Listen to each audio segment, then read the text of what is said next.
ভয়াবহ বিমান হামলায় মৃত্যুকূপে পরিণত হয়েছে গাজা। কোথায় আরব বিশ্ব, কোথায় মুসলিম বিশ্ব নেতারা? পবিত্র মাহে রমজানে ফিলিস্তিনিদের সঙ্গে কি ঘটছে কেউ কি দেখছে না? ফিলিস্তিনি জনগণের বিরুদ্ধে গণহত্যা চালাচ্ছে ইসরায়েলি বাহিনী।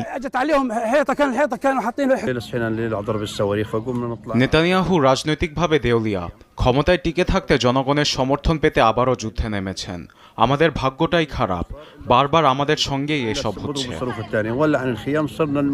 মঙ্গলবার ভোরের দিকে হামলার পর হাসপাতালগুলোতে যেন তিল ধারণের ঠাঁই নেই, চিকিৎসা দেওয়ার মতো নেই পর্যাপ্ত সরঞ্জাম। এতে বাড়ছে লাশের মিছিল। একদিনই 4 শতাধিক ফিলিস্তিনির লাশ দেখেও ক্ষান্ত হচ্ছে না তেল আবিব। আরও অভিযানের আভাস দিয়ে উপত্যকার বেইত হানুন সহ 4টি জায়গা দ্রুত খালি করার নির্দেশ দিয়েছে ইসরায়েলি বাহিনী। ফিলিস্তিনিদের শত্রু আখ্যা দিয়ে কোনো দয়া দেখানো হবে না বলে